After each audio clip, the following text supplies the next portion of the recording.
देख करीबी एक बुढ़िया की राजे भई गिलानी है, जागलानी है। वो सोच करे महलन में बैठे सोले भोजन पानी है। देख करीबी एक बुढ़िया की राजे भई गिलानी है। सोच समझ कर महलन बैठे सोले भोजन पानी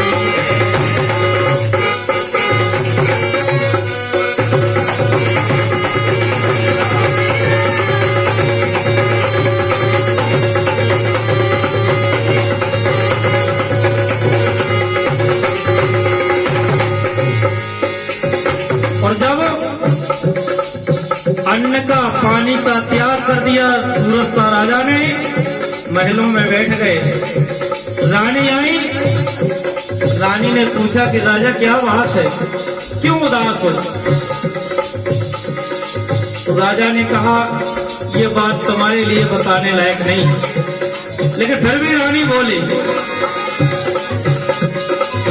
ऐसा हाल देख के उनको, ऐसा हाल देख के उनको पूछने लगी रानी है, रानी है कौन तो संकट आने परो है, जल्दी कहो ऐसा हाल देख के उनको पूछने लगी रानी है, कौन तो संकट आने परो है, जल्दी कहो कहानी है।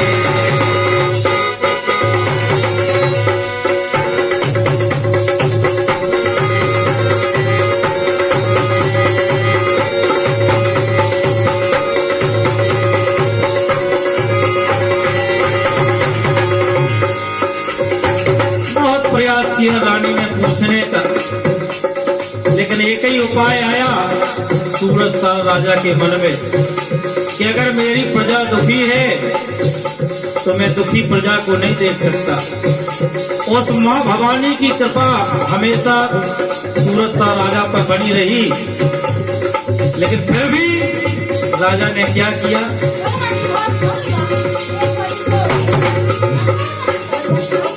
राजा ने सोचो मन में विचार आया। रानी ने पूछा क्या हो गया, लेकिन राजा ने कुछ नहीं बताया। एक विचार आया, राजा ने सोचो मन में मिर्चे भर लेने,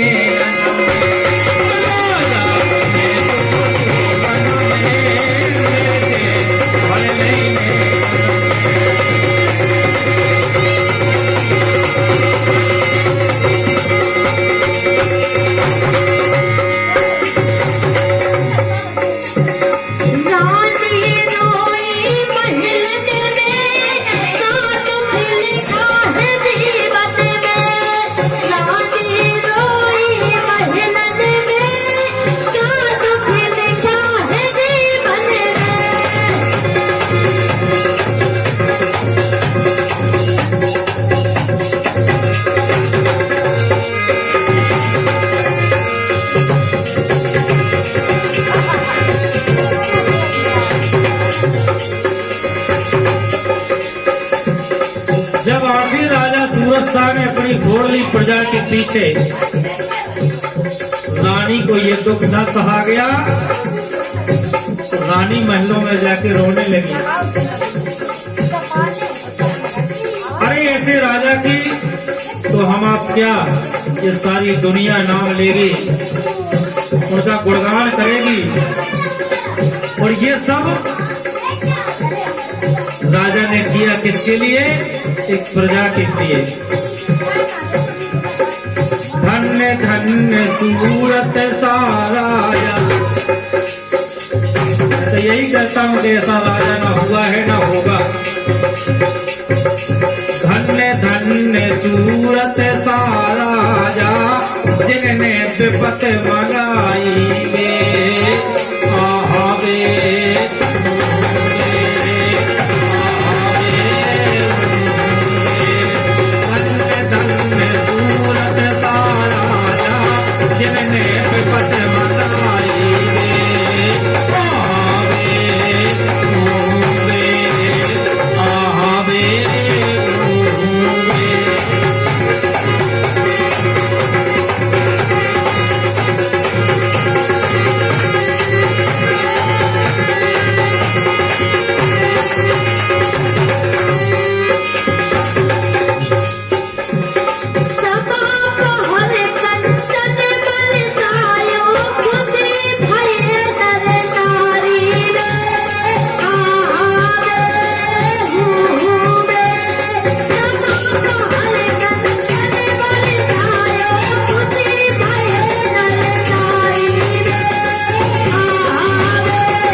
साक्षात प्रसन्न हो गई राजा पर।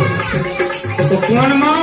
वही खटोला में जो निवास बनाए है अपना 13 लाख जमाए है, वो माँ प्रसन्न हो गई। बोली राजा बेटा मांग ले, क्या चाहता है तू? राजा ने कहा माँ मैं इतना मांग रहा हूं कि मेरे राज में कोई भी गरीब दुखी ना रहे, कोई हीन ना रहे, कोई परेशान ना रहे। और जब ऐसी विनय माँ की राजा की माँ ने सुनी, जब माँ से मांगा कि माँ इतनी कृपा कर दो, जब माँ प्रसन्न हुई तो राजा ने मांगा कि मेरी प्रजा को इतना दे दो कि वो सुखी रहे। तो इसीलिए कहा है सभा पहर कंचन बरसायो खुशी भय नर नारी। सभा पहर कंचन बरसा उस खटोला में, और उसी कंचन से हर घर के लोग प्रसन्न हो गए।